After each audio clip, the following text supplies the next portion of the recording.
ಇನ್ನು ಬಳ್ಳಾರಿ ಬ್ಯಾನರ್ ಗಲಾಟೆಯನ್ನು ಖಂಡಿಸಿ ಪಾದಯಾತ್ರೆ ಮಾಡೋದಕ್ಕೆ ಬಿಜೆಪಿ ನಾಯಕರು ಮುಂದಾಗಿದ್ರು. ಆದರೆ ಪಾದಯಾತ್ರೆ ವಿಚಾರಕ್ಕೆ ಗೊಂದಲ ಮೂಡಿದೆ.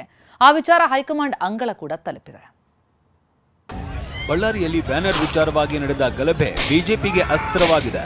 ಅವತ್ತು ತೋಳು ತಟ್ಟಿ ಪಾದಯಾತ್ರೆ ಮಾಡಿದ್ದ ಸಿದ್ದರಾಮಯ್ಯಗೆ ಕೌಂಟರ್ ಕೊಡೋಕೆ ಕೇಸರಿ ಪಡೆ ಸಜ್ಜಾಗಿದ್ದು, ಸಿದ್ದರಾಮಯ್ಯ ಪಾದಯಾತ್ರೆ ರೀತಿಯಲ್ಲೇ ಪಾದಯಾತ್ರೆ ಮಾಡೋಕೆ ಜನಾರ್ದನ ರೆಡ್ಡಿ, ರಾಮುಲು ಚಿಂತನೆ ನಡೆಸಿದ್ದಾರೆ. ಆದರೆ ಇದೀಗ ಪಕ್ಷದಲ್ಲಿ ಕೆಲ ಗೊಂದಲ ಮೂಡಿದೆ.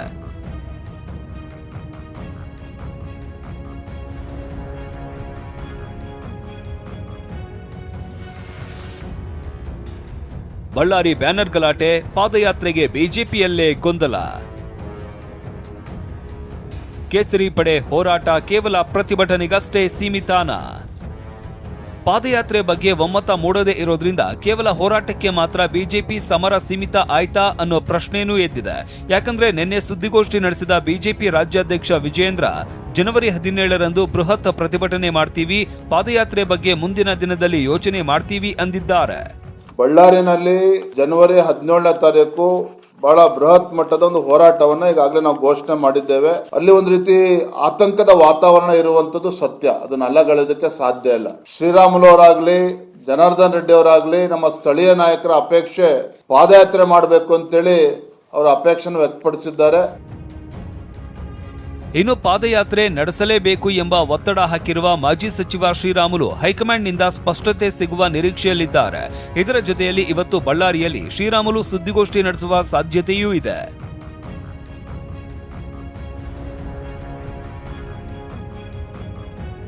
ಹೈಕಮಾಂಡ್ ಅಂಗಳ ತಲುಪಿದ ಬಳ್ಳಾರಿ ಪಾದಯಾತ್ರೆ ವಿಚಾರ. ಬಳ್ಳಾರಿಯಲ್ಲಿ ಪಾದಯಾತ್ರೆ ಮಾಡುವ ಬಗ್ಗೆ ಬಿಜೆಪಿ ರಾಜ್ಯಾಧ್ಯಕ್ಷ ವಿಜಯೇಂದ್ರ ಯಾವುದೇ ಘೋಷಣೆ ಮಾಡಿಲ್ಲ. ಜನಾರ್ದನ ರೆಡ್ಡಿ, ಮಾಜಿ ಸಚಿವ ರಾಮುಲು ಪ್ರಸ್ತಾಪವನ್ನೇ ಹೈಕಮಾಂಡ್ ಮುಂದೆ ಇಟ್ಟಿದ್ದಾರೆ. ಬಿಜೆಪಿ ರಾಷ್ಟ್ರೀಯ ಅಧ್ಯಕ್ಷ ನಡ್ಡಾಗೆ ಪತ್ರ ಬರೆದಿರುವ ವಿಜಯೇಂದ್ರ ಯಾವ ನಿರ್ಧಾರ ತೆಗೆದುಕೊಳ್ಳಬೇಕು ಅಂತ ಪತ್ರದಲ್ಲಿ ಉಲ್ಲೇಖಿಸಿದ್ದಾರೆ.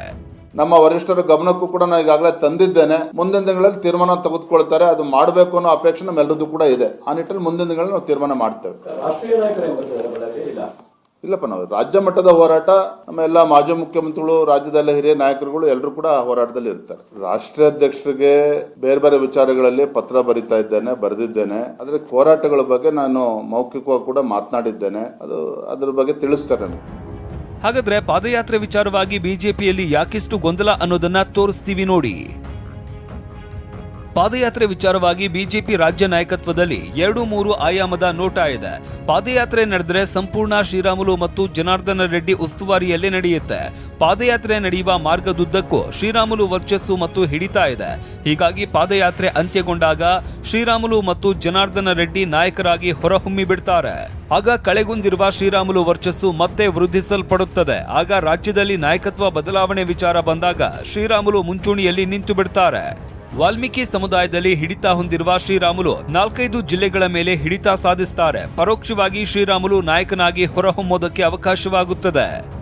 ರಾಜ್ಯ ಬಿಜೆಪಿ ಮೂಲಗಳ ಮಾಹಿತಿ ಪ್ರಕಾರ ರಾಜ್ಯಾಧ್ಯಕ್ಷ ವಿಜಯೇಂದ್ರ ಪಾದಯಾತ್ರೆ ವಿಚಾರದಲ್ಲಿ ಹೈಕಮಾಂಡ್ ಹೇಳಿದಂತೆ ಎಂಬ ನಿಲುವಿನಲ್ಲಿ ಇದ್ದಾರೆ.